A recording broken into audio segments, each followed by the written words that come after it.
Yeah, so hello all, I'm Catherine Sanchna, PhD scholar from IIT Madras. Uh, I'm, uh, I'm a TA for this course where I will be solving some tutorial problems every week between 6 p.m. and 8 p.m. every Tuesday. And I'll be discussing a few more concepts in addition to that. So if you want to refer to this video, you can um, check the YouTube link which is shared by the NPTEL team, and if you have any queries, please post it in the comments below that YouTube video, or you can also raise the question in the discussion forum in the NPTEL website. So without any further delay, we will begin this session.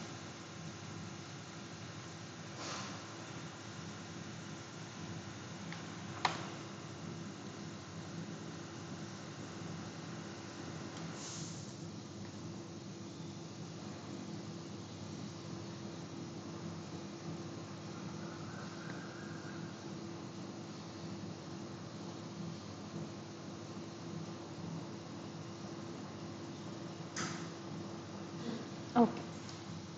So to begin with, okay.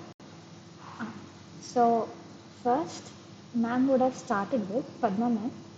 So this week's contents has time temperature superposition principle and the application of time to temperature superposition principle to generate master curves, and the models to predict or to represent the master curve.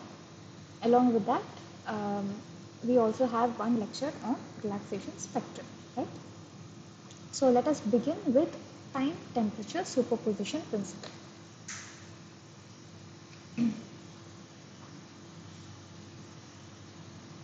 Okay, so what is time temperature superposition principle? So what does that mean? So let us say I am performing a creep experiment, okay, in the laboratory. How long do you think is it possible for me? So the response, the expected response is supposed to be like this, right? Now, how long do you think is it possible for me to keep observing the response? Okay, so it is obviously going to vary with time, and at say some time, okay, and maybe at a very long time. For solid like materials, this will reach a constant value at a shorter time, right? But for fluid like materials, this is obviously going to take a longer time, okay, to reach the constant value, right? So how long do you think is it possible for me to keep observing the response when I do the experiment in the lab? It may take 2 days, it may take 2 weeks, or it may take even 2 hours. So I cannot be, uh, and I also don't know when this uh, constant value will occur, right? So in that case, what I can do is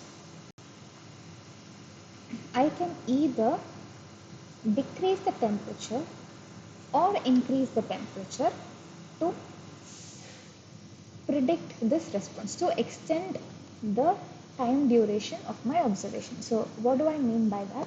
Let us say I'm performing this experiment at 60 degrees Celsius. Okay. Now let me perform it at 50 degrees Celsius and also 70 degrees Celsius. So how do you think the response will be? So I'm applying the same stress over a period of time, and I'm going to capture the response at three different temperatures, say 50, 60 and 70 degrees Celsius. So at 50 degrees Celsius, so the strain response will be less at 50 degrees Celsius. Then we will get the strain response corresponding to 60 degrees Celsius and then 70 degrees Celsius. So these will be the curves. Okay. Now if you see, these curves will be parallel to one another. Okay. One more thing which I would like to say is, you could also say, Catherine, I can perform this experiment for say like 2 days, or not even 2 days, say 2 hours, capture the response, fit a viscoelastic model to it, okay, and that model is obviously going to have t as as the variable. So if I substitute for t is equal to infinity, or or if I keep substituting it for a range of times, I will be able to capture this response or predict this response using this model, right? So this can happen. So this also is possible. But so this is one of the reasons, time temperature superposition principle, one of the reasons is to observe the response for a longer duration of time, which can also be captured by a model. Then why to go for a time temperature superposition principle? First reason is, this model, okay, is going to predict the response based on the experiment that you've carried out only for over 2 hours. You cannot, or it is not, it is there is no surety that the response after 2 hours, or the model which is used to predict the response for 2 hours can be able to predict the exact response for the entire duration. So one reason for time temperature superposition principle is, I need the data for a longer duration of time. Okay, so that I'm going to apply something called as time temperature superposition principle. And one more reason is, say I am performing this experiment at, I told you I'm performing it at 60 degrees Celsius. Okay. Let us say I'm performing it for 2 hours, and I want the response at 50 degrees Celsius. Okay. At some time, say 1 hour, for example. Okay. This may not be the correct time, but say for example, I want it at 1 hour. If you ask me the value for 1 hour at 60 degrees Celsius, I can simply pick from the graph and give you. Or if you ask me the value at somewhere after 2 hours, I can either fit a model and get the value corresponding to say 3 hours if I want it at 3 hours, or I can apply something called as time temperature superposition principle. So one of the reasons I told you is to extend the experimental time or experimental frequency range. Okay. Now the other reason is, I have performed the experiment only at 60 degrees Celsius. Now if I want the response at 50 degrees Celsius, if I have something, if I've applied, if I have something called as a master curve, I will be able to obtain the response of the material at 50 degrees Celsius. Now how is this master curve obtained? It is obtained by applying this time temperature superposition principle. So let us summarize why this time temperature superposition principle is very important or very essential for viscoelastic materials. One is to extend the experimental time, okay, in case of a time domain test,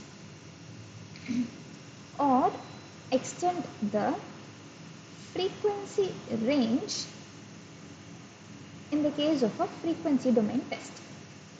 Okay, so what do I mean by frequency range?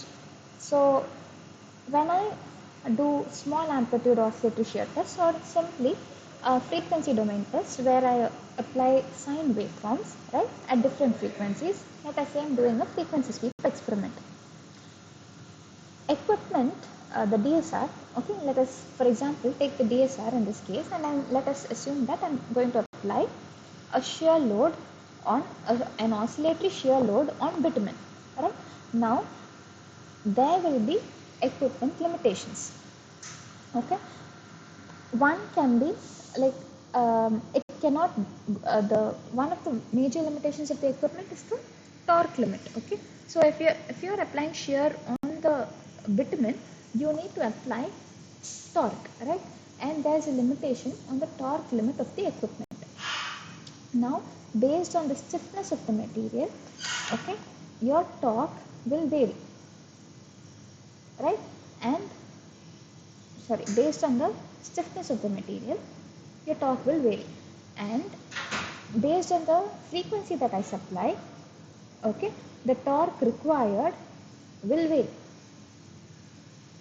So, based on the stiffness of the material, the range of frequencies that could be covered by the equipment on the sample can be restricted. Okay, so at higher frequencies, the torque required is high. Okay, especially at lower temperatures. So, at higher frequencies and lower temperatures, the torque required is going to be very high. So, in that case, I have to limit the frequency, the upper limit of the frequency. So instead of doing it from 0.1 to 50 hertz, maybe at lower temperatures I can do it only from 0.1 to 10 hertz. Okay, so it is like that. So in that case, so this is what I mean when I say there is a limit on the frequency, there can be a restriction on the frequency range depending on the equipment limitations. So if I have to extend this frequency range, then I will apply this time temperature superposition principle. Okay. One more reason is now instead of, so how this time, okay. So I, all the models, all the linear viscoelastic models that you have seen so far, okay, maybe the Maxwell model or Kelvin model, they do not take account of temperature in their equation. So if you want to take account of temperature in your equation, then you have to apply something called as time temperature superposition principle and generate something called as master curve. Now you can ask me, to generate this time temperature so when we see how this time temperature superposition principle is used to generate the master curve, you will see that you will need data at different temperatures, say 40, for example 40, 50, 60, 70. Then only then I will be able to apply time temperature superposition principle to generate the master curve. Then you can ask me, already I'm doing experiment. So when I say to include temperature in your equation, you should have already done experiments for a different range of temperatures. Just like you do at least one experiment to generate the model parameters for a Maxwell model. Similarly, if you want to capture, if you want to generate a model or a master curve for bitumen or for any viscoelastic material, in order to capture the effect of temperature, okay, you should have performed experiments at different temperatures. Only then you will be able to know how this material is going to vary with temperature, so that you will be able to predict the response of the material at other different temperatures. Okay, so this is the summary. There are two main reasons. Okay, these are the two main reasons. Now, what is time temperature superposition principle? So I told you I'm applying a creep loading, and this is going to be my strain response.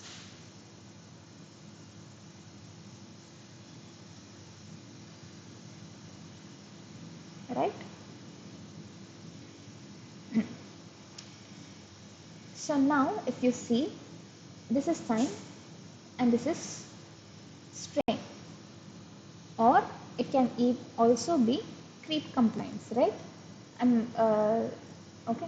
So now let us take this value of J. Now for the same J, this same J occurs for two different temperatures at two different times. Okay, so this is J when temperature is 60 degrees Celsius. So this is the time, and this is the time for J to have the same value uh, when the experiment is carried out at 50 degrees Celsius. Now you can write this as J. So now J is a function of two parameters. One is two variables. One is, sorry, not parameters but variables. One is temperature and the other is time, right? So this value of J at temperature 60 degrees Celsius and time corresponding to T60 is equal to J corresponding to temperature at 50 degrees Celsius and T at 50. Okay, so I if I'm able to shift this curve here, okay, by something called as a shift factor, then I can extend the experimental duration, okay, and also by making use of this shift factor, I will be able to get the material response with one single curve. So if I keep shifting, okay, let us say, let me take this 60 degrees as the reference temperature. If I shift this 50 degrees to the left and 70 degrees to the right, okay, then all this will form one single curve. Okay, so this part will represent 50 degrees, this part will represent 60 degrees, and this part will 70 degrees. But you will call this entire curve as master curve at that reference temperature of 60 degrees Celsius, right? So now if you see, the time duration or has extended. So this was initially my experimental time till here, but now since I've shifted these curves to the left and right in order to merge with the reference temperature, then the experimental time has increased substantially. So how is this possible? How is this possible to shift the curve? So even if you see the figures, okay, even if you see the data collected at 50, 60, and 70 degrees Celsius, their slopes, right? They will be, or these curves will be parallel to each other. If you see any figure, you can see that they will be parallel to each other if you plot them on a log scale. Okay, so since they are parallel, they can be easily shifted to generate one single curve, okay, which is called as a master curve. This is how this time temperature superposition principle is applied. Now, I want to show you some data, some real life data that has been collected in our lab. Okay, so which is in terms of, which is in frequency domain.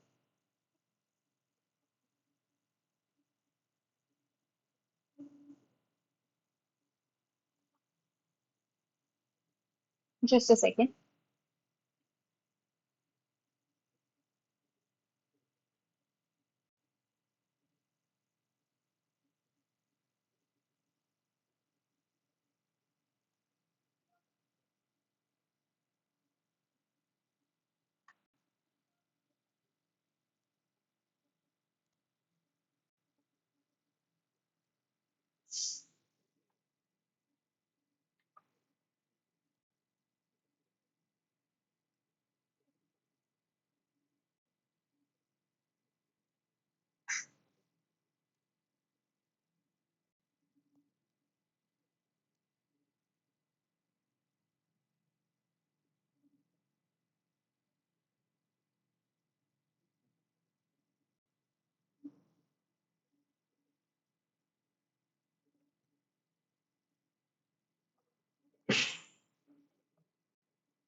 Okay, so now this is some real life data that has been collected in our lab.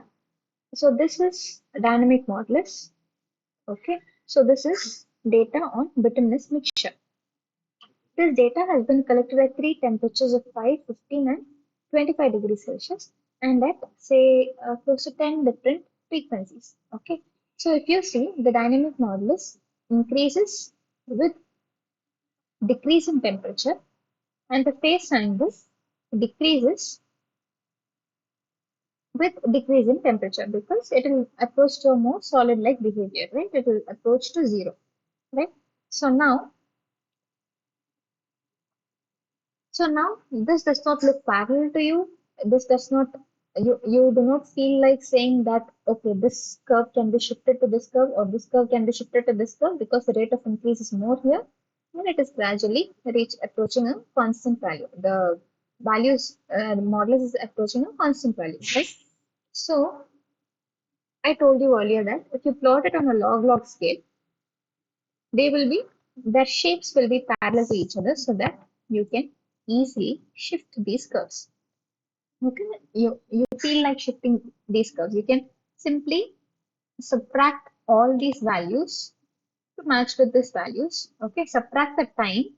Okay, if you subtract this time from this time or this frequency from this frequency, then you will this dynamic modulus value can come here. Similarly, if you do this, so this will get extended. This portion will have a blue uh, or will represent 25 degrees Celsius. And this will represent 5 degrees Celsius data. Okay. Now, if you see this, I told the earlier explanation that I gave was with creep compliance, right? And that was again for a constant for a temperature T1 and time T1 is equal to creep compliance at temperature T2 and time T2. So here we have dynamic modulus. So dynamic modulus at frequency omega 1. So if you see here, let us say I'm taking this point.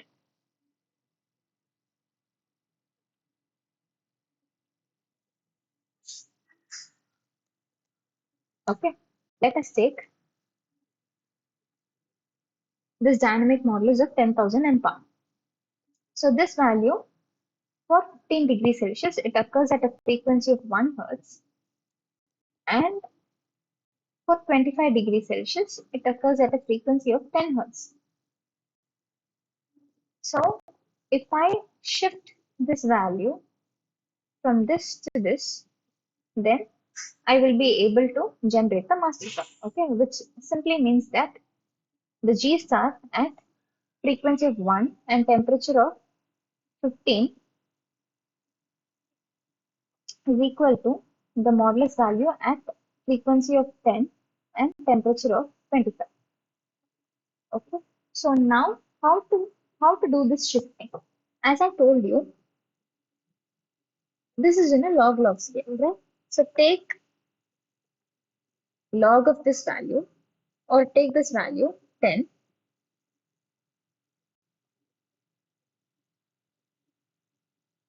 Sorry, take log of this value and the log of this value and you just subtract them. Okay. You will get this shift value. Okay. So you just need to subtract it, right? Since it is in a log scale,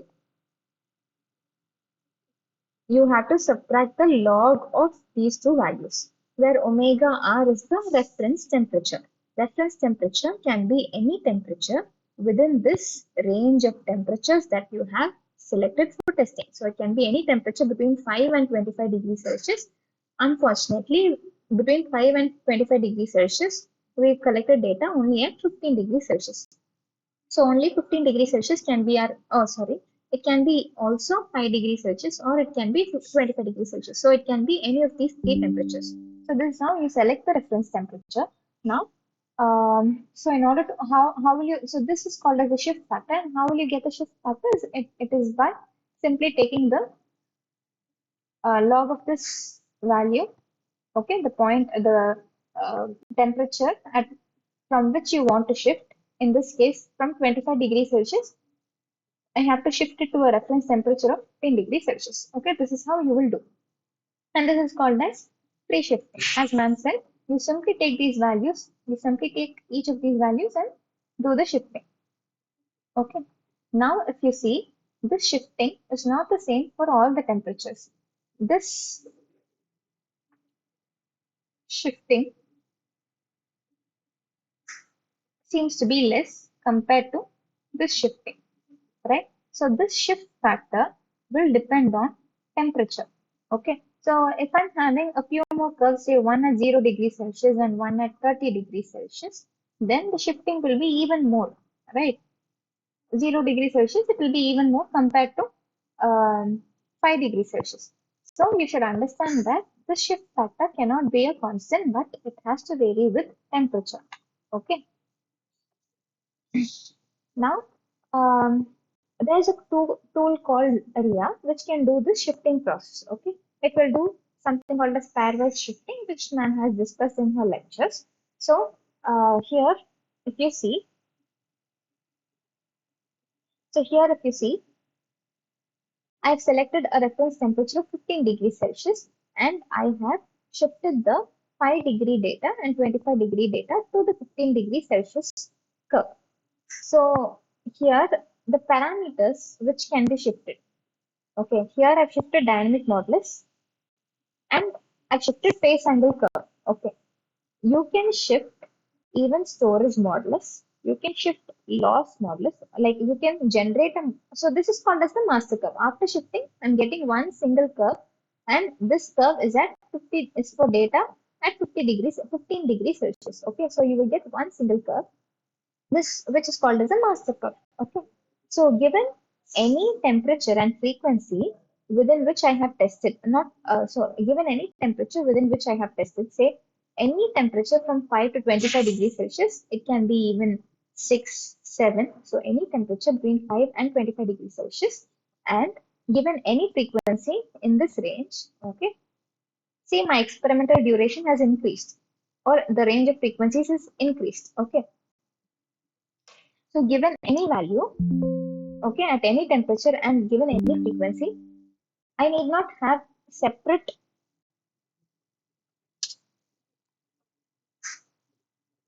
I need not have separate curves to determine the dynamic modulus values at each temperature and at each temperature. All I need is this one master curve to get values at different temperatures and frequencies. Similarly, I can generate a master curve for phase angle also. Also, I can generate master curve for storage modulus. I can generate master curve for loss modulus. So all the linear viscoelastic parameters can be determined, can be represented as a master curve using the time temperature superposition principle. So this is for a frequency domain testing. In the case of a time domain testing, in the case of a time domain testing, you can get a master curve for relaxation modulus and quick compliance. Okay, so those are the linear viscoelastic parameters that you will be able to get for a time domain testing, right? So now, as I told you, this master curve is valid for temperatures between 5 and not between from 5 to 25 degrees Celsius, and the experimental the frequency range has increased from 10 has increased, and it is valid from 10 power minus 7 to 10 power 5 hertz. Okay, if you see here, the experimental range is just from 0.01, which is 1 into 10 power minus 2, to 25 hertz. Just by generating a master curve with three temperatures, I've extended the frequency range from 10 power minus 7 to 10 power 5, right? Which is substantial and which is highly useful for us, right? So now, this is something called as black space diagram. So had you watched Padma Man's lectures, she would have said that you cannot simply apply the time temperature superposition principle for all the curves that you've got or for all the data that you've collected. There are certain constraints. One is the material should be thermorheologically simple. The other is the material should be in the linear viscoelastic regime because I'm applying only, so because I'm generating master curves for only linear viscoelastic parameters, and also this principle is valid only in the only when the material response shows a linear viscoelastic regime. Okay. And also, um, there is no change in the material structure, okay, or transition across temperatures. So what do I mean by this? Let us say I have two temperature regimes. Okay, I've collected data at 10, 20, 30, 40, 50, 60. Okay, I've collected data like this. And based on the phase angle value or based on the phase angle value, I'm able to say that the phase angle is more than 45 degrees. And so it is able to show a fluid-like viscoelastic, so it shows a viscoelastic fluid-like behavior. And at 10, 20, and 30 degrees Celsius, it shows a viscoelastic solid-like behavior for the range of frequencies tested. Okay, this is very, very important because the viscoelastic fluid like or viscoelastic solid like will also depend on the range of frequency or on the frequency which I've selected. Okay, let us say for a constant range of frequencies, this shows a viscoelastic solid like behavior and this shows a viscoelastic fluid like behavior. Then maybe, okay, it is not possible to generate one single master curve for all these temperatures. Okay, I have to generate a separate master curve for 40, 50, and 60 degrees Celsius and a separate master curve for 10, 20, and 30 degrees Celsius. Okay, so this is something that you have to know. Now, what will happen or how can you identify if your material response is thermorheologically simple or if it does not show any transition or any material structure, say like crystallization, or the material response is linear viscoelastic. So how can you identify it? Okay. So unless and until you do hell lot of analysis, you will not be able to say whether the material response is thermorheologically simple or complex or there's a transition or not. Okay, a simple way of doing it is you simply have to plot the black space diagram.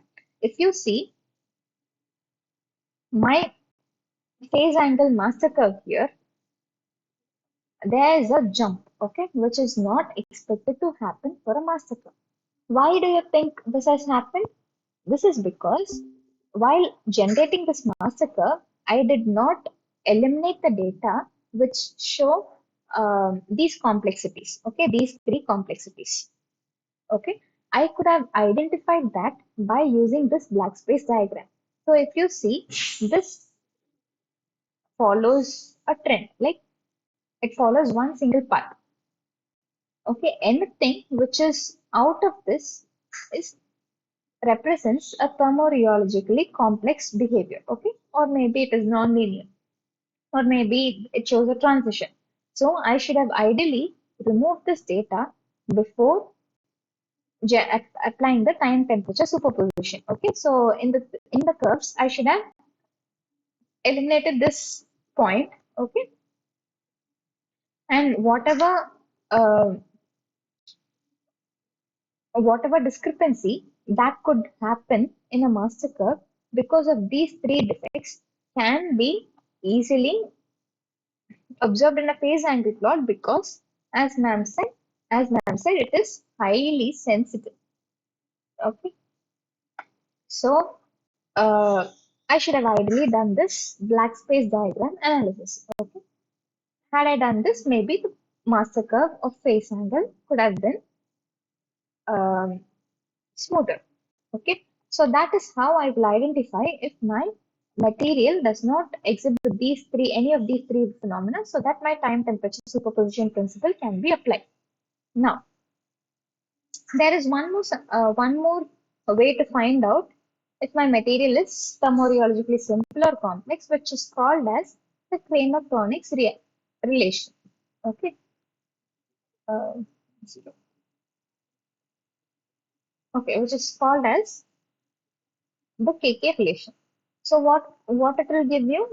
So it will have an equation to determine the phase angle, and you would have experimentally determined the phase angle.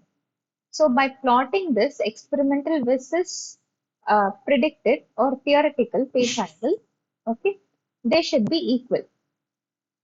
That is why you see they fall on this 45-degree line. If they fall on this 45-degree line, it means that they are equal. So any values outside of this line has to be neglected. Okay. So that is also one of the ways of identifying if TTSP or the time temperature superposition principle can be applied or not. Okay. Okay. Now, now I have generated the master curve. So how can I?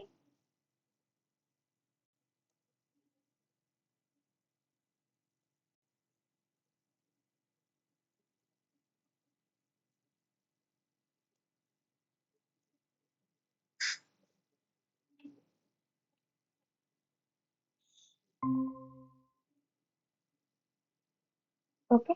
So how can I read from the master curve?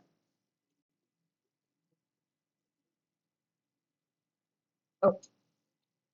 Now,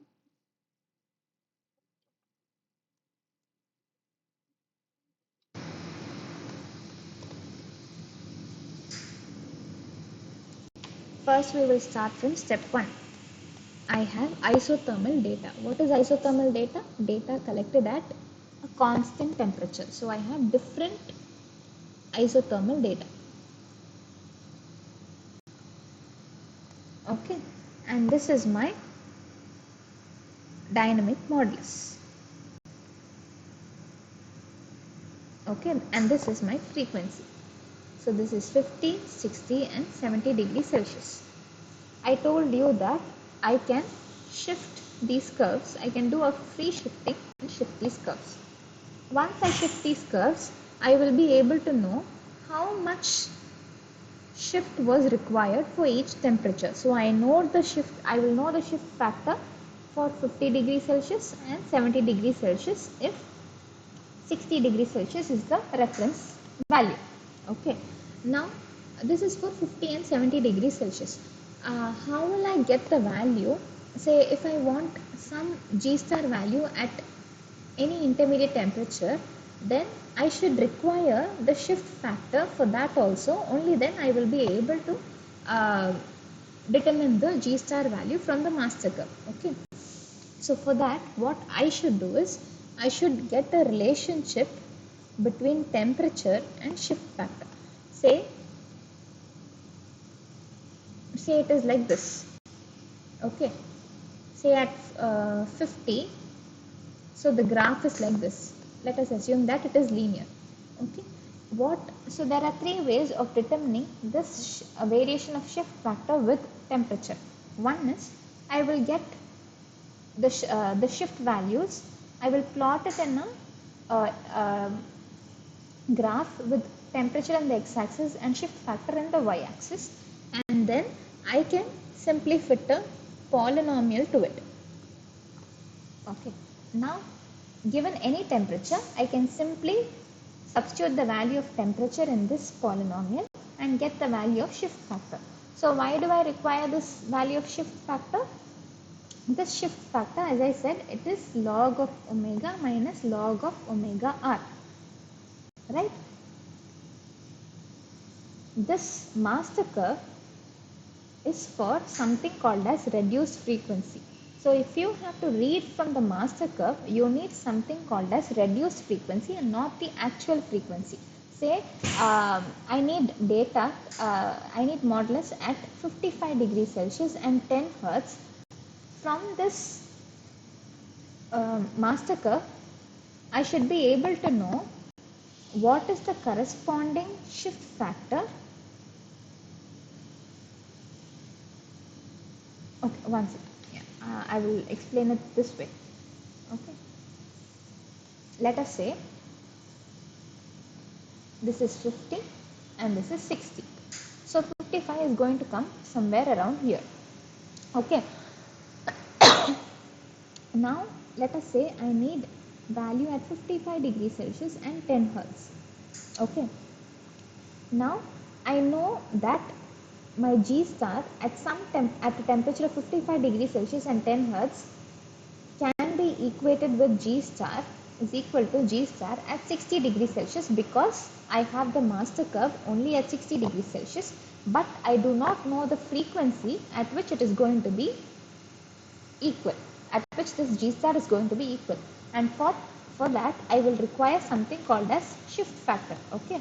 So this frequency is called as reduced frequency, which is in the x-axis. So all the master curves will be, the x-axis will either be for reduced times or reduced frequency. So if you want to read from the master curve, you should know what is something called as reduced frequency.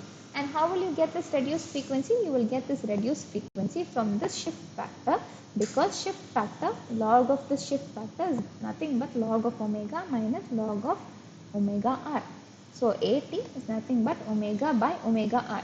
So you know this frequency, it is 10 Hertz. You will know the shift factor for the corresponding temperature. Okay. At 55 degrees Celsius, you should know what is the shift factor. Okay. So this shift factor you have to know. How will you get the shift factor? You will have you will know the variation of shift factor with temperature, right? You have fitted a polynomial to it. So from that you can get the shift factor corresponding to 55 degrees Celsius. And with these two values, you can easily get the value of reduced frequency. Once you get the value of reduced frequency, you can simply find out the value of G star or the dynamic modulus at the reduced frequency from the 60 degrees master curve itself. Okay, instead of doing experiments at 55 degrees Celsius, you can simply get it from the 60 degrees master curve. So as I said, so the first step will be to generate an equation for the shift factors. Okay, or if you are planning to read from the master curve, you should know the shift factor for that corresponding temperature. So how will you get the shift factor for the corresponding temperature? One way is, I told you, you will simply get the shift factor for all the temperatures, plot it against temperature, and fit a polynomial to it. And if you want any shift factor corresponding to a temperature, you have to read from the graph. This is one way. The other way is, you will fit something called as a WLF equation or Arrhenius equations. Okay, this WLF is based on free volume theory. So here I would like to explain just WLF. Okay, so it is based on free volume theory. So what is a free volume? Let us say I have a polymer. Okay, I have a polymer. Okay, let us say this is a container with a polymer, or this is a polymer. Okay, it has some polymer molecules in it, right? Say monomers or polymer molecules. Okay, now the space which is not occupied by the polymer is called as free volume. The volume which is not occupied by the polymer is called as free volume. Okay, so if you see at okay,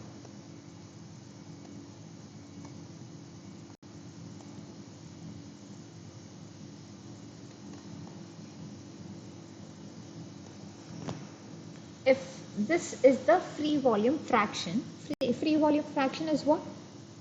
The free volume divided by the total volume is free volume fraction. Okay, now if this is the free volume fraction, then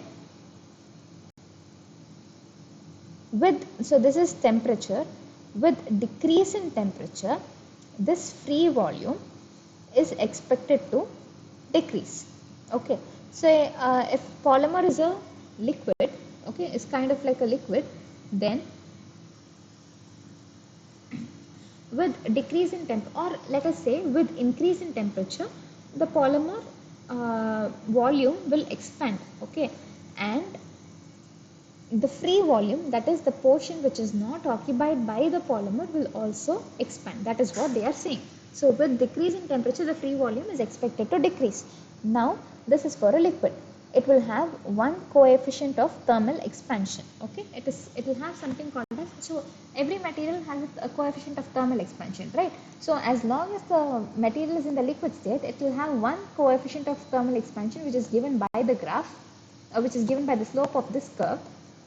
And once the glass transition temperature is achieved, okay, where the material transits from a fluid state to a solid state, okay, with decrease in temperature, this point is called as the glass transition temperature. Okay, below this it is expected to have a different coefficient of thermal expansion, or the volume is assumed to be constant. So this is the theory behind this WLF equation. So what has free volume got to do with this? How is it related to time temperature superposition principle? Okay, so let us say there is some equation called as Doolittle equation, okay, which relates viscosity with free volume fraction. Okay, so the equation for this viscosity with respect to free volume is given by this. Okay, so this is the free volume fraction. Now, in place of this free volume fraction, I can substitute this with the equation used to represent this graph. Okay, this graph, the equation for this graph can be any free volume above the glass transition temperature can be written as free volume at the glass transition temperature plus the coefficient of thermal expansion into T minus T naught, right? So coefficient of thermal expansion is the expansion in the volume or expansion in length or volume with per degree changes in temperature, right? So if this is the glass transition temperature, then for every increase in temperature, then there's going to be an expansion with respect to the coefficient of thermal expansion. So now I simply have to substitute this F here. So ln of eta, which is viscosity, is ln of A plus B times 1 by what is F? F is Fg plus alpha F into T minus Tg, okay, minus 1. So this is viscosity at any time greater than the glass transition time. Now what will be the viscosity at the glass transition time? At the glass transition temperature, it is you simply have to substitute T by Tg, right? So it is going to be this one into 1 by Fg. So now what is TTSP? Shifting one value, the modulus value, from one time to other time, right? From one temperature to another temperature, right? So now instead of modulus, we have viscosity here. So log of eta divided by eta g will be, you have to subtract these two equations, and when you subtract these two equations, you will get something of the form like this. Okay, this T naught is my Tg, which I showed you. So that is how you will get and this log of eta by eta g is nothing but log of At, which is the shift factor. Okay, so this is the basis of your WLF equation. Now this C1 and C2 are universal constants, right? And for bitumen, so this is not for bitumen. Okay, this is what I obtained from the software RIA when I did this master curve fitting. Okay, yeah, so this is how the WLF equation is obtained. Similarly, you have something called as the Arrhenius equation. So you have to get constants E and R. Okay, now using these values, okay, you have to get your shift factor at any temperature T. Okay, so let us say that I have a master curve at 60 degrees Celsius. If I have to determine the oh sorry, I already have an example here, right? So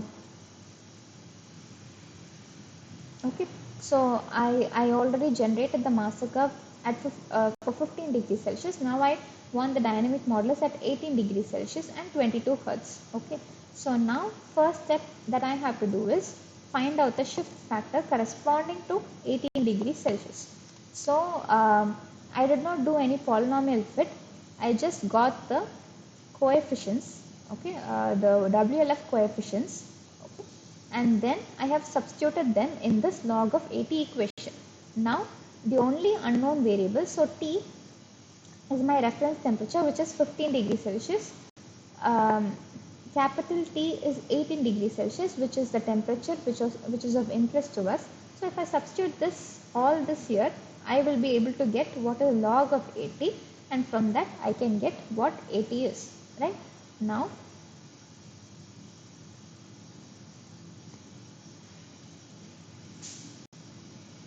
yeah, so now I can get what 80 is. So I got what is 80. Now I need now I need something called as reduced frequency. Why do I want reduced frequency? Because the master curve is plotted for reduced frequency, right? So I need reduced frequency. I know the normal frequency, which is 22 hertz, okay, which is the frequency that they have asked. From that I have to find out reduced frequency. So that can be obtained using the shift factor. That is why we need the value of shift factor to obtain. So our ultimate goal is to get the value of reduced frequency. For that we need shift factor, and to get the shift factor we use equations such as WLF equation, Arrhenius equation, or any polynomial fit. Okay, so now I will calculate reduced frequency, which is going to be 8.3 hertz. Now what will I do now? So this is for corresponding to a temperature of 15 degrees Celsius. So this means that dynamic modulus at 18 degrees Celsius and 22 hertz is going to be the same as the dynamic modulus at 15 degrees Celsius and 8.6 hertz. So how can you understand this? So now from 18 degrees Celsius I have reduced the temperature to 15 degrees Celsius. So you are expecting the material to be more solid-like, to go more solid-like, since I am decreasing the temperature. So what should I do to bring it back to the response at 18 degrees Celsius? I have to test it at a frequency much lower than this 22 hertz, okay, 22 hertz, because lower the frequency, more viscous will be the behavior. So the increase in the solid-like behavior because of decreasing the temperature is compensated by this decrease in frequency by introducing the viscous-like behavior. So I hope I'm clear. So now how will you read from the graph? So this is my master curve. Where is my master curve? Yeah, so this is my master curve, right? From here, so this is my 15 degrees and I need data at 8 point, I need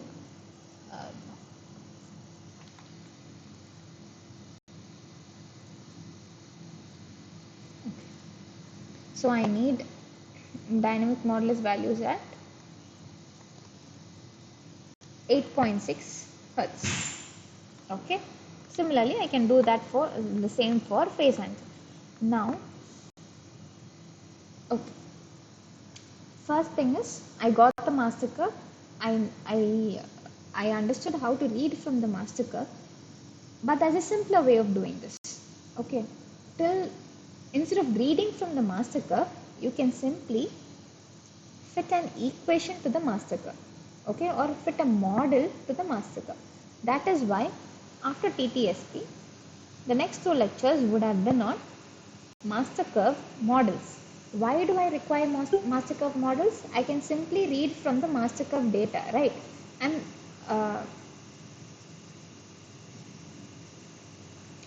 I can simply read from the master curve data. Why do I need master curve models? Because instead of sharing, it will be more accurate, right? Instead of taking values from the graph, it is more accurate if I have a model to represent this curve, right? So I have several master curve models to determine the response. Okay, just because I have master curve models doesn't mean that I should not do these steps for all the cases. In order to read from the master curve, I will need something called as reduced frequency, and to get the reduced frequency, you have to follow this process of determining the shift factor and the reduced frequency from the shift factor. Okay, so now is relaxation spectrum. Okay, so before that, I would like to talk about relaxation time, because last time we were not able to cover relaxation time and retardation time.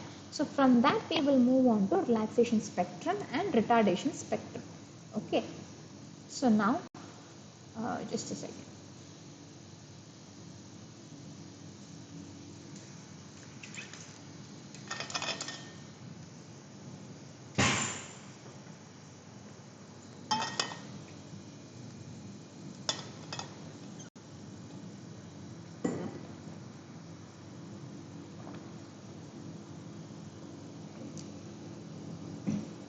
Yeah, so what is retardation spectrum and relaxation spectrum? Last week, we saw the equation for a Maxwell model, the constitutive equation for a Maxwell model. Sorry, this is not required. Okay, so we know what a Maxwell model is. It is a combination of a spring and a dashpot. So we derive the constitutive expression, a constitutive equation for a Maxwell model, right? And it is given by uh, epsilon dot is equal to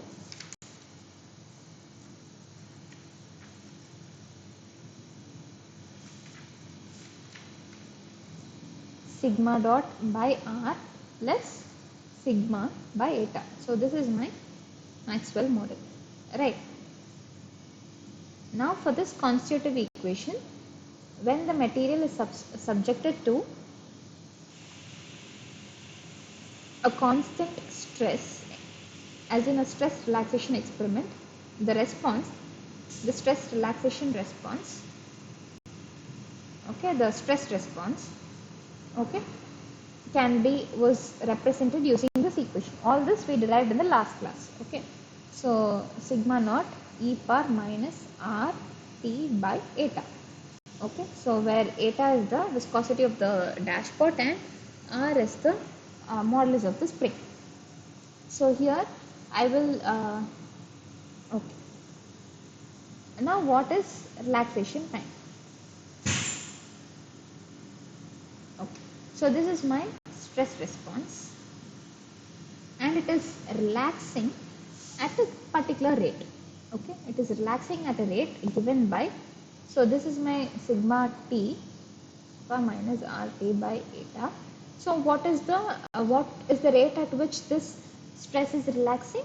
To find out that, I will determine the stress rate, right, which is given by sigma naught e power minus rt by eta into minus r by eta.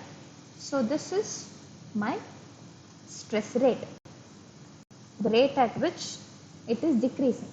So the stress is decreasing or relaxing. So if so, and it is maximum at time 0, right? If you see this itself, you can understand that the rate at which this stress relaxes is maximum at time 0. Now if it were to relax at this initial rate, okay, it will relax at time some time called as, let us assume that as tr. This time is called as relaxation time. Okay, and for a Maxwell model we will have only one relaxation time. Why will we have only one relaxation time? Because we have only one dashpot. Dashpot is something which has something to do with time, or the relaxation time, right? Because it has viscous like properties, it has time dependent properties. So we have only one dashpot, and so for a Maxwell model we will have only one relaxation time. Now I told you that if it were to decrease at this rate, then the time at which it will reach 0, it is called as the relaxation time. Now at the relaxation time, okay, what how much stress would have actually relaxed, okay, had it followed the uh, exact relaxation rate, okay, stress relaxation rate, how much would it have actually relaxed? Okay, so in order to find that, we need to know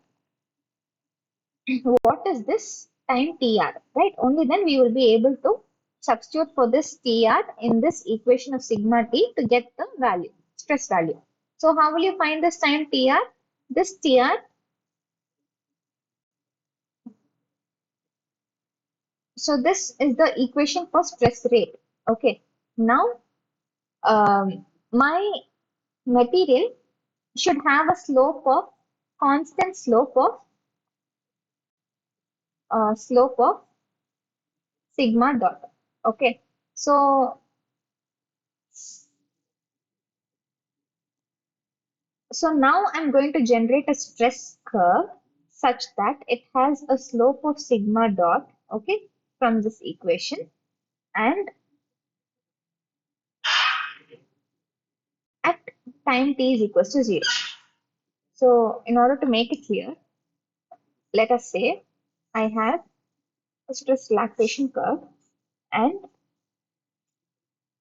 this is the rate at which, so this is the rate, okay, this is the slope at time t is equals to 0. If I were to form a straight line with this slope, okay, it will relax completely at this time, which I will call it as the relaxation time. So in order to find out this TR, I should, so this is my sigma curve, okay, sigma.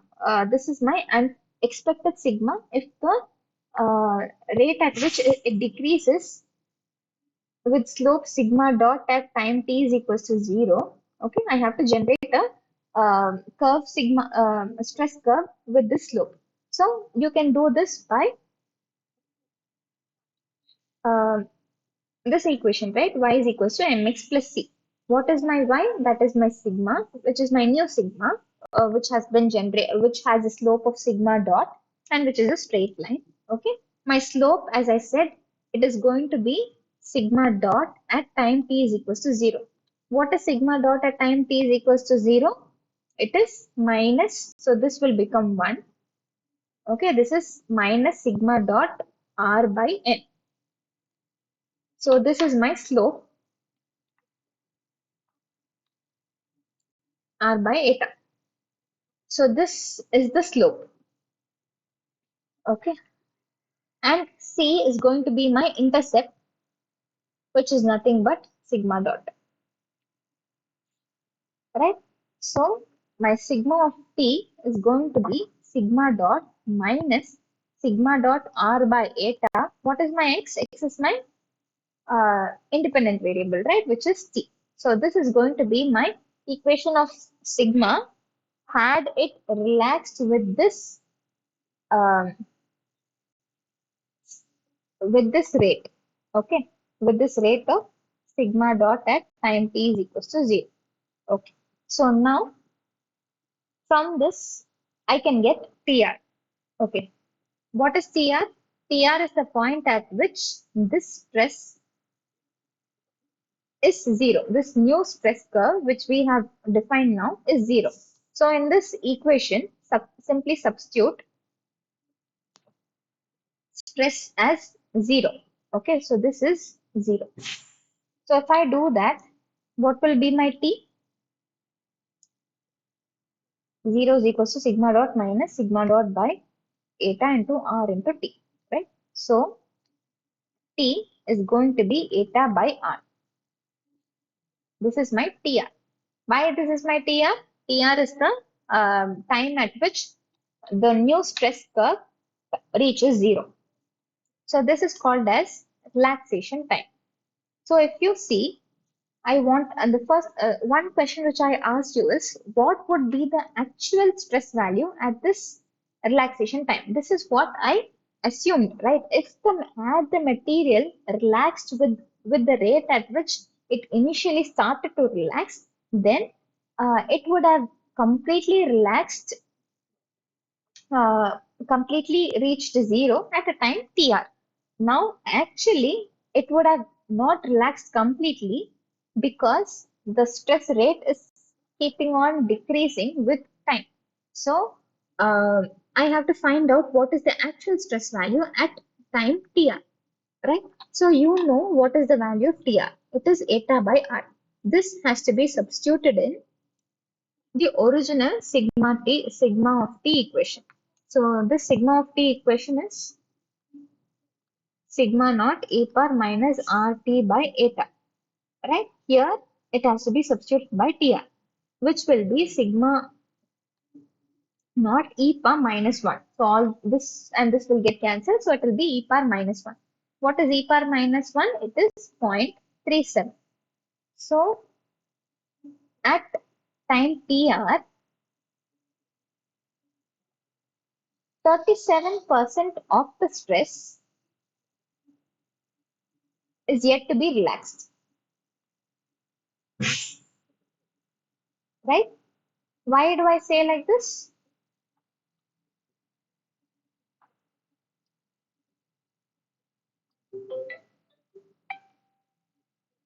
Okay, why do I say like this? Because this is 0.37 sigma naught, and this is sigma naught, right? This initial value sigma naught. So 0.63 sigma has relaxed, and the remaining value is 0.37 sigma. So 0.37 times of sigma is yet to be relaxed. So this is in the case of a Maxwell model. Okay. Similarly, let us take the Kelvin model. So what is a Kelvin model? It is a spring and a dashpot connected in parallel, right? And what is the constitutive equation for this? So the constitutive equation is sigma dot, sigma, just a second.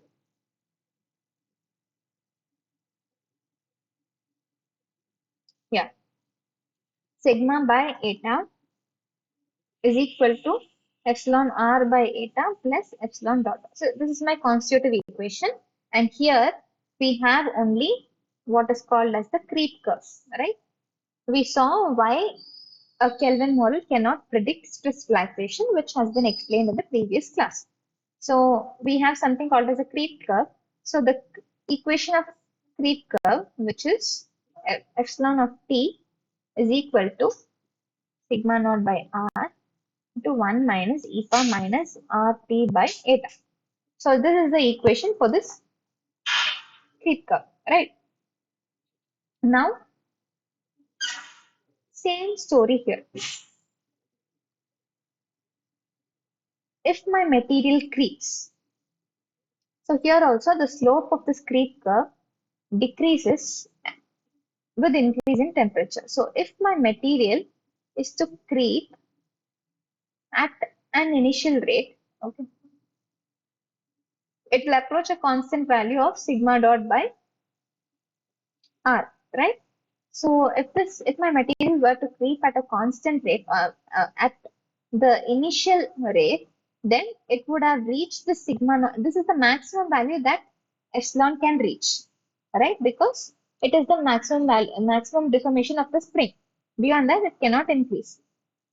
So now, had it creeped in this at this rate, okay, so this rate, then it would have reached the maximum value at some time called as Tc, which we will call it as retardation time. Now we'll apply the same story here. Here we have to find out epsilon dot, right? So epsilon dot is minus sigma dot by r into e power minus rt by eta into minus r by eta. So it will be sigma dot by r, sigma dot by eta into e power minus rt by eta.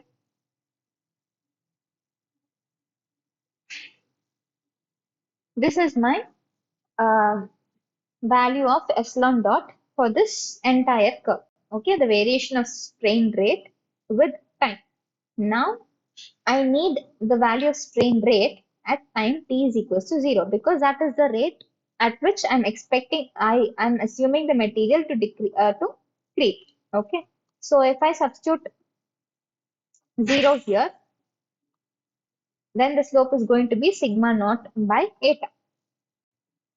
Now find out the equation if the material has a slope of this value, okay? And here the intercept is 0, right? There's no y-intercept. So y is equals to mx plus c. So this is 0. So y is nothing but epsilon is equals to m is sigma dot by eta into t. Okay, so this is my epsilon.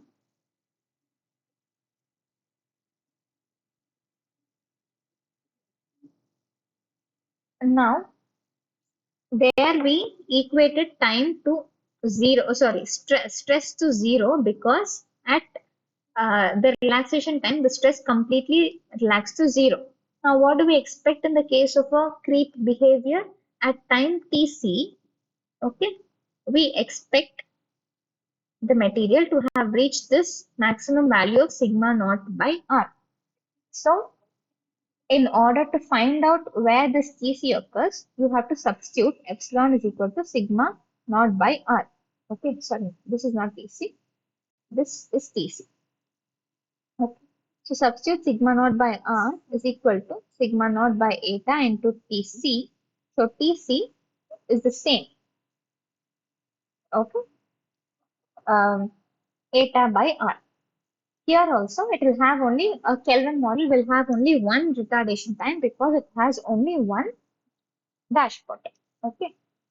So now I have to find out so this is the maximum value that it could reach, but it has not reached this value yet because the strain rate keeps on decreasing with time.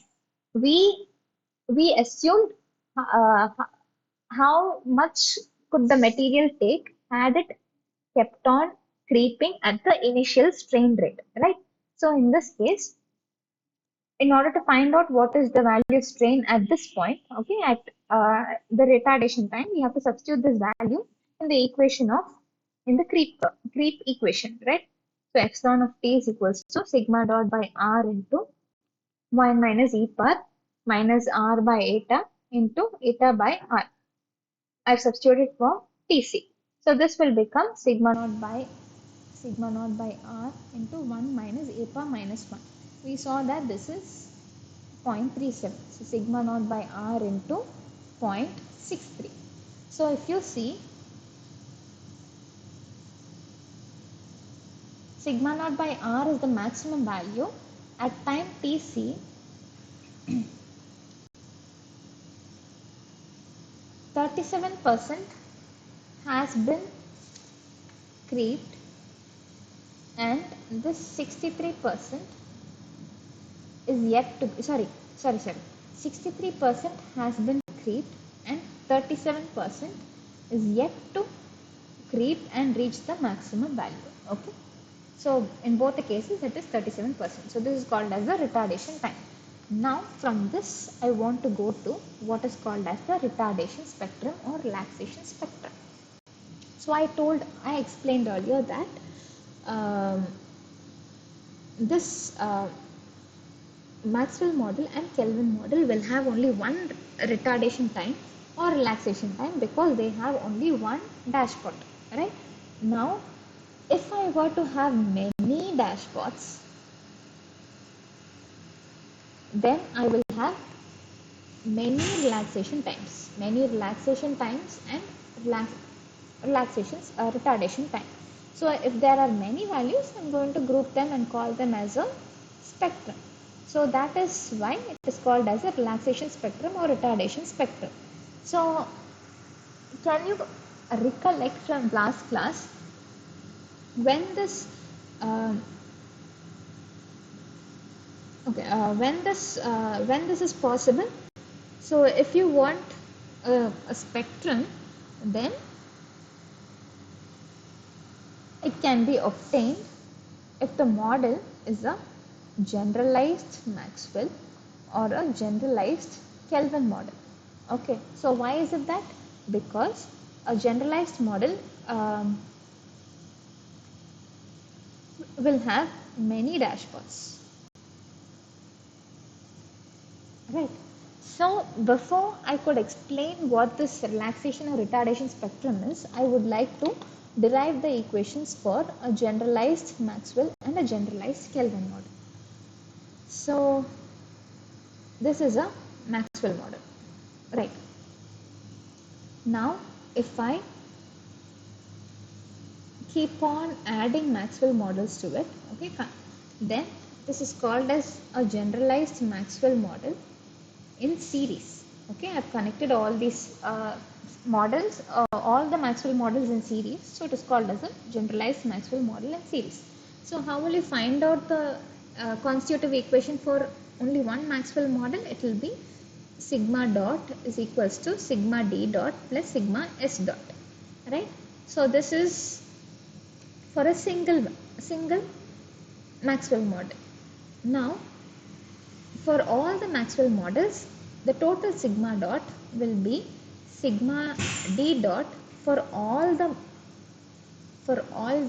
uh, Maxwell dashpots in all the Maxwell models, plus sigma dot s for all the, let us say I is the number of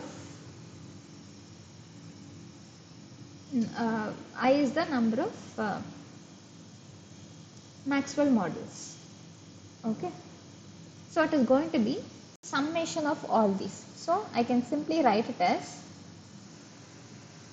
sigma dot is equals to, so what is actually the equation of a Maxwell model? It is uh, epsilon dot is equals to sigma dot by r plus sigma by eta. So this represents the spring portion and this represents the dashpot portion, right? So this is for one Maxwell model. So for an n number of Maxwell models, it is going to be I is equals to 1 to n. Okay, sigma dot can be taken outside because r is the parameter which represents the spring and we have n number of springs, plus similarly sigma can be taken outside. I is equals to 1 to n 1 by eta I. Okay, where eta I is the viscosity of each individual dashpot of ith dashpot. Okay, so this is the case of a Maxwell model in series.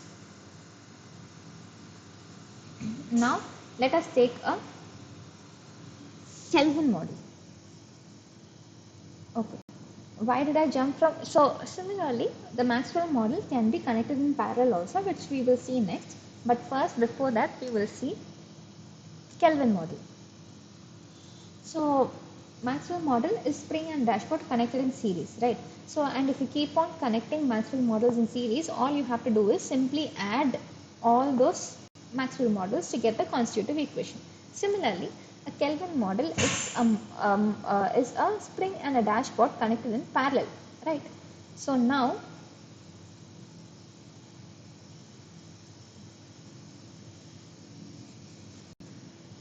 so now if I keep connecting these again in parallel, okay, so what do you think? The total stress applied will be the stress applied due to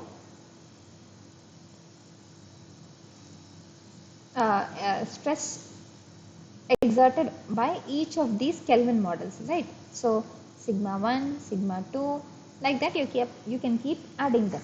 Now what is the stress on each individual Kelvin? It is sigma is equals to sigma s plus sigma d, right? So this is how you will get the equation of sigma is equals to sigma by eta is equals to sigma dot plus sigma by eta into r. Basically you can just multiply all this with eta, okay, and this will represent the dashpot part and this will represent the spring part. Okay, so if this is for a single Kelvin element, then for n number of Kelvin elements I simply have to add the stress for each element, right? So I can simply express this as sigma is equals to epsilon dot summation I is equals to 1 to n eta I plus epsilon summation of I is equals to 1 to n Ri. Okay, so this is the case of a Kelvin model where you simply where you simply add the constitutive equation for each of the Kelvin elements if they are connected in parallel. Now, similarly, before this, let us first go and see how a generalized Maxwell model in parallel and a Kelvin model in series, generalized Kelvin model in series, the derivations can be determined. Okay, so let us say I am connecting the Maxwell models in parallel. Okay, so how will you derive the constitutive relation for this? Okay, so the stress on each individual Maxwell model is the summation of all that is going to be the total stress applied on this entire element. So sigma is equals to sigma 1 plus sigma 2 plus etc. up to sigma n, which is I is equals to 1 to n sigma I. So this is my sigma. Now I have to find out what is my sigma I. Alright.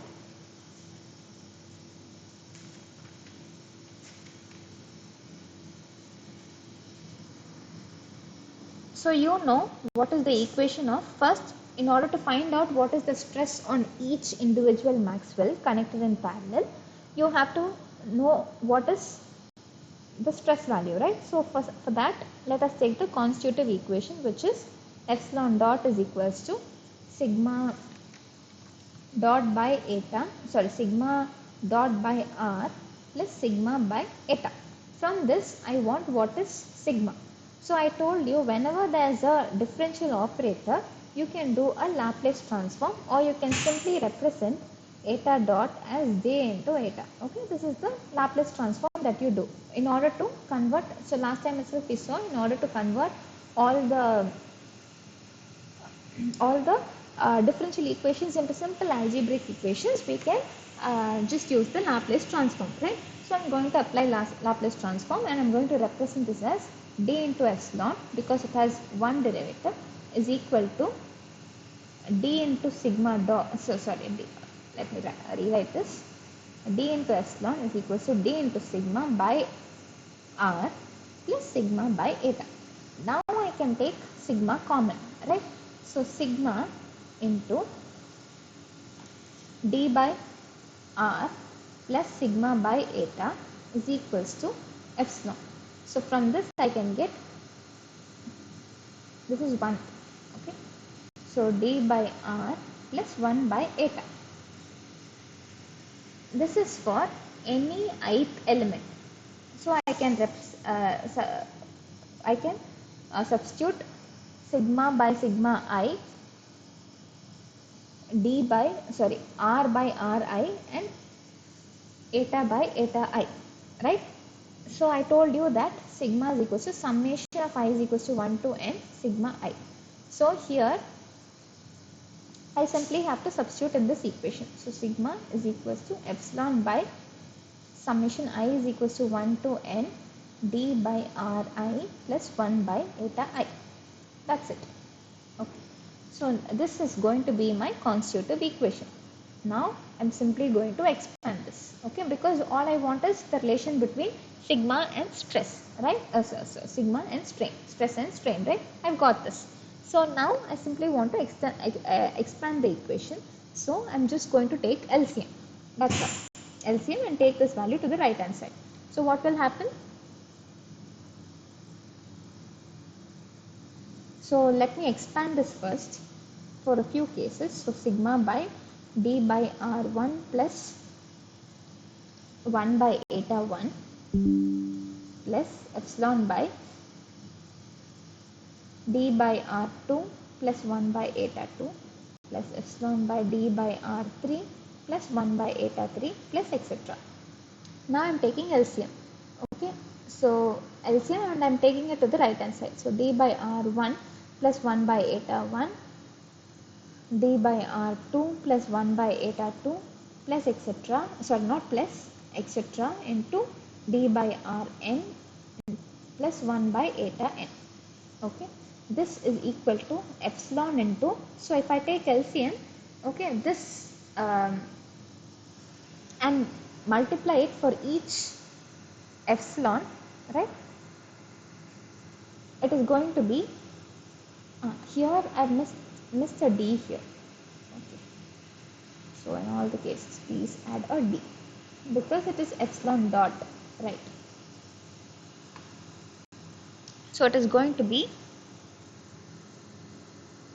d into epsilon into, so in this and so this will get cancelled, so d by r2 plus 1 by eta 2 into d by r3 into plus 1 by eta 3 plus etc. So not plus, into d by rn plus 1 by eta n, right, again plus, now comes this term, okay, d into epsilon, here this will get cancelled, this will so this will get cancelled with the uh, numerator. Okay, so here it has to be d by r1 plus 1 by eta 1 into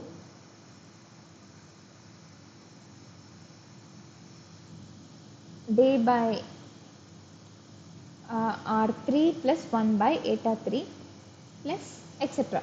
and so and so. So here I can take d and epsilon common. I can simply write it as uh, an entire equation. So this will be my constitutive relation. Okay. Now let us do the same for Kelvin model. Now we saw how a Kelvin model connected in parallel will look like. A generalized Kelvin model connected in parallel and the constitutive equation will look like. So now let us do the same for a Kelvin model connected in series. Okay.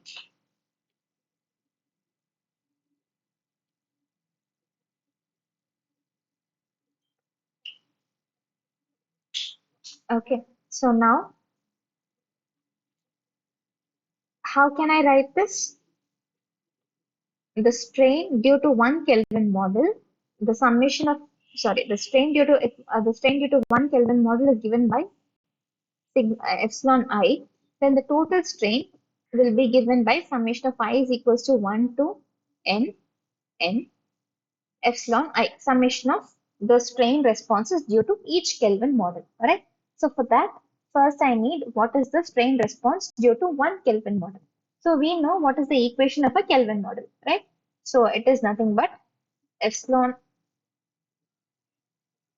eta of epsilon plus eta of r is equals to sigma. So this is the constitutive equation for a Kelvin model. Now how can I get the equation for epsilon? I have to apply Laplace. Plus epsilon r is equals to sigma. So epsilon I will take common. It is going to be sigma by d into eta plus r. This is for ith element. So ith epsilon. So which will be replaced by A. So here eta and r will be replaced by eta I and ra respectively. Now I simply have to add them, right? So epsilon is equals to summation of I is equals to 1 to n sigma by d into eta I plus ri.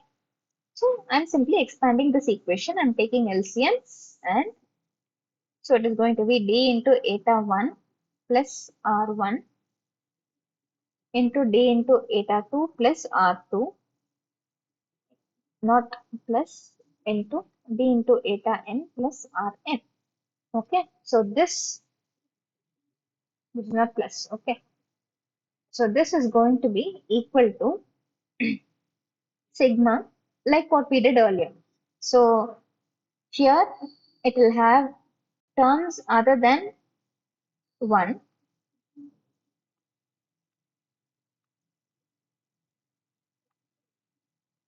into d of eta n plus rn plus sigma again. So second term will have all terms except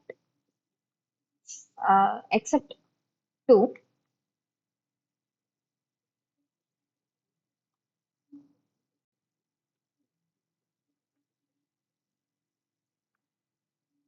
plus etc. Sigma of the same. Okay, it will go for till sigma n. So this is the constitutive equation. Okay, if you multiply all this, you will get something of the form sigma, sigma dot, sigma double dot, etc. is equals to function epsilon, epsilon dot, epsilon double dot, etc. So this is the general equation for a linear viscoelastic model which we saw in last class, right? So this is the constitutive equation for a generalized Kelvin model connected in series. Now, from this, let us see what is a relaxation spectrum or a retardation spectrum. So,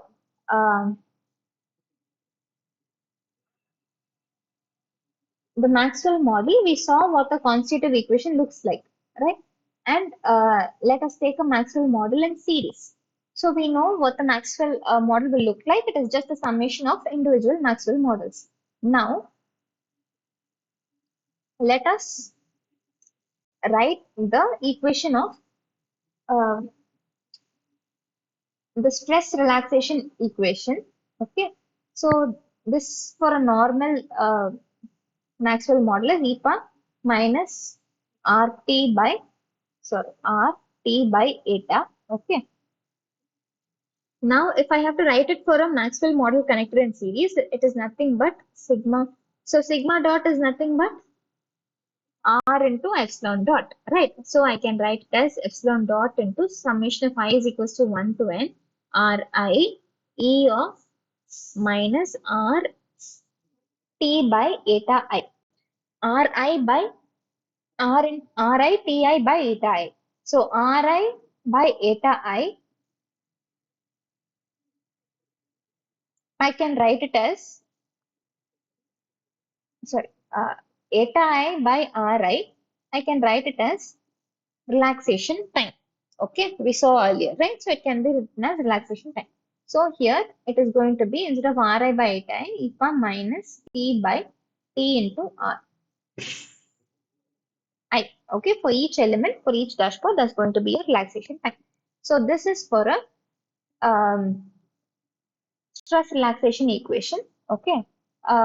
If there are n number of models, Maxwell models connected in series, instead of summation, we will use integral, right? So I'm replacing summation by integral, which will be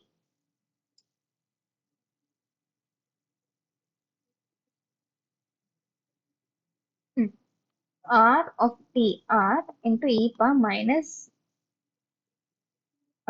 T by TR into D of TR. Okay, so this R will vary as a function of relaxation time. So this R is called as relaxation spectrum. Okay, so what is a relaxation spectrum? For each time TR of I, okay, there will be a corresponding value of Ri. So this equation or this curve is called as relaxation spectrum. So it will tell you what is the uh, what could be the components of the material. Maybe it is easier to understand in terms of polymers. So if any so if a polymer molecule a polymer can have any number of constituents inside it, right? Of varying molecular weights. So what will so how you can understand this is um, a polymer will have many constituents of different molecular weights. So um, constituent with larger molecular weight or heavier fractions, they can relax at a particular time. Lighter fractions will relax at a particular time. So from this, you will be able to understand the constituents of the material. So that is how the relaxation spectrum is going to be useful. Now, similarly, we will do this for a Kelvin model. Okay. So now let us take for Kelvin, we have only a a creep equation, right? So epsilon T for a normal, for a single Kelvin model is going to be minus R by eta into T. So for Kelvin models connected in parallel. Okay, for Kelvin models connected in parallel.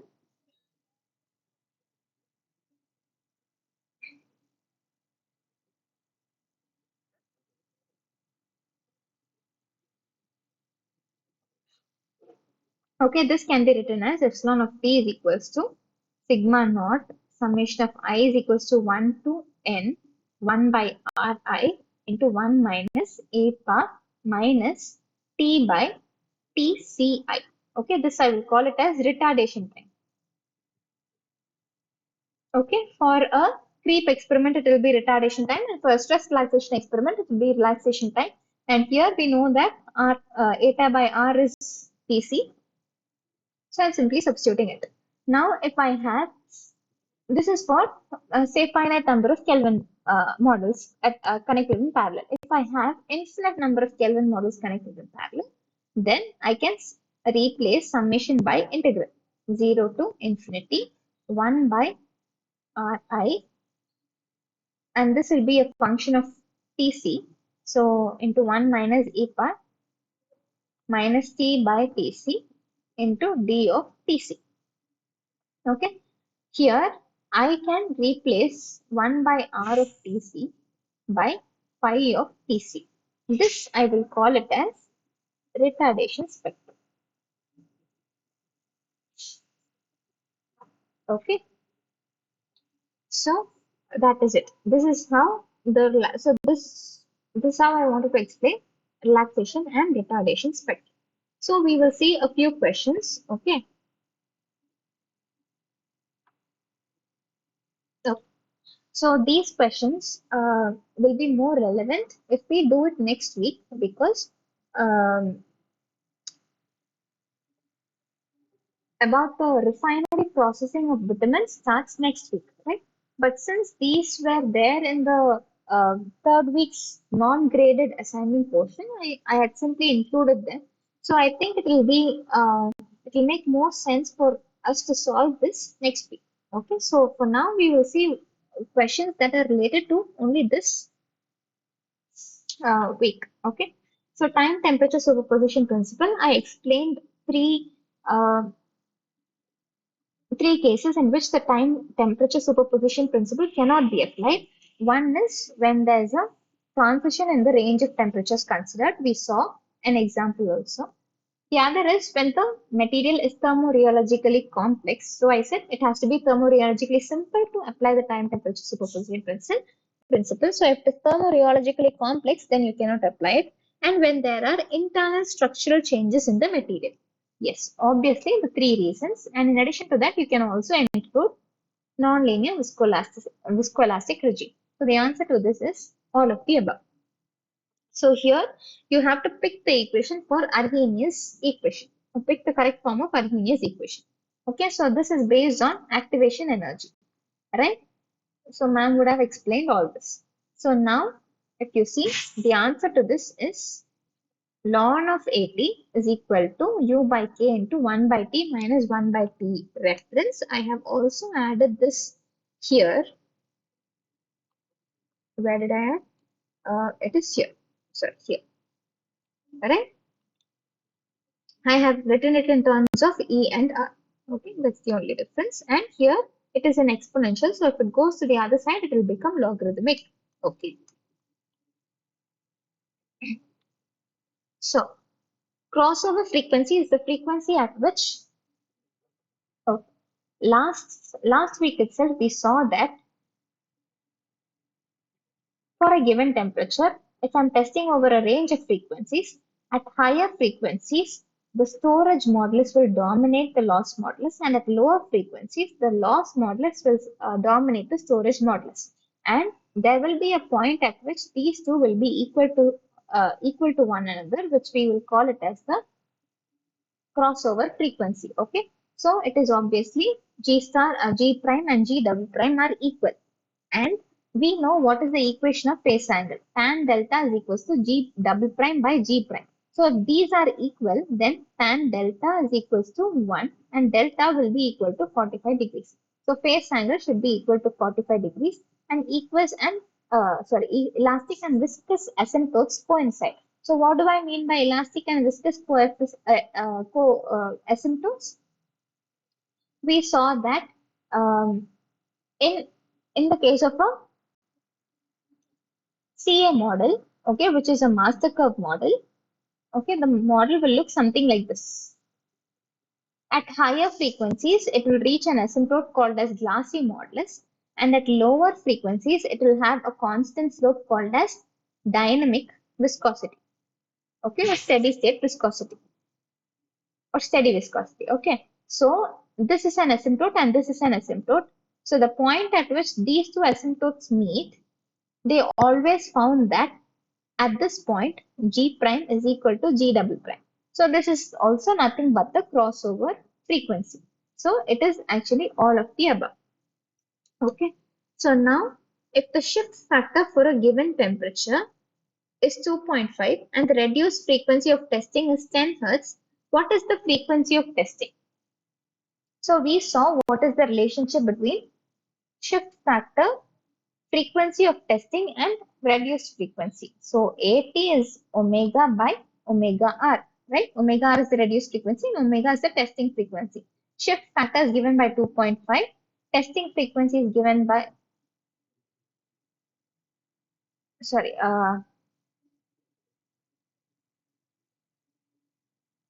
and the reduced frequency,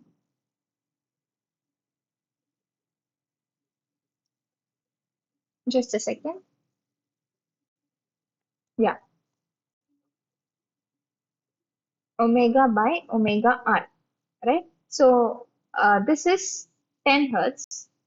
So omega is going to be 2.5 into 10, which is 25 Hertz.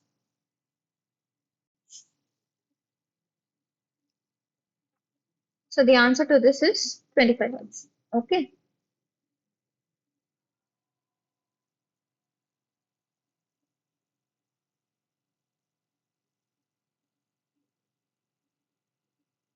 So the next question is, if the rheological index obtained from the master curve of binder A is greater than the same for binder B, so what does that mean? So what is rheological index?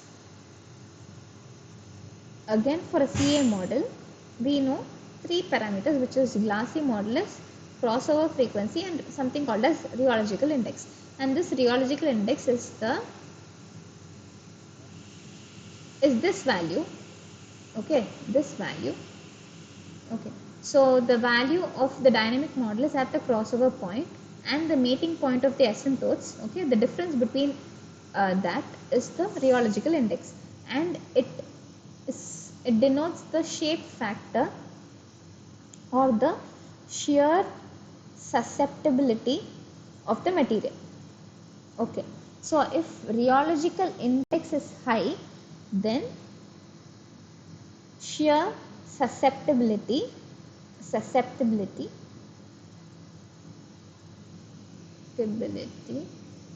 high, and if rheological index is low, then shear resistance is more. Okay, resistance is more. Here it is sensitive to shear. It's like that. Okay, so if binder A is greater than binder B, then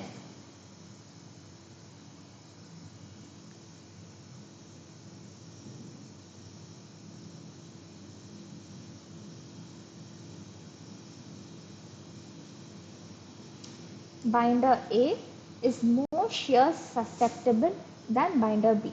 Why? Because binder A has greater rheological index. Binder A has greater rheological index than binder B.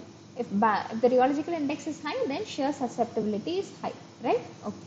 So what does this shear susceptibility mean? Okay. So what does this rheological index? What will this rheological index will give? It will give the variation of modulus over a wide range of frequencies. Why do I say that? If this rheological index is less, then it will be something like this. So with this value itself, we will be able to capture how this dynamic modulus could have varied over a wide range of frequencies. Okay. So next question is, in relation to the sigmoidal model used to describe the master curve, choose the correct sentence from the following. So we know, so this is another master curve called a sigmoidal model, and it looks something like this, an S-shaped curve. Okay, so here this delta is the minimum, is the value of minimum modulus. Okay, so G star and frequency, and this alpha, and the maximum modulus will be given by delta plus alpha, which means the difference between this distance is alpha, and beta and gamma represent the shape of this line. Okay, so is the minimum modulus given by alpha? No, it is given by delta. Alpha and so this we'll see later. And the minimum modulus is given by is the minimum modulus given by delta plus alpha? No, it is the maximum modulus. And if you see beta and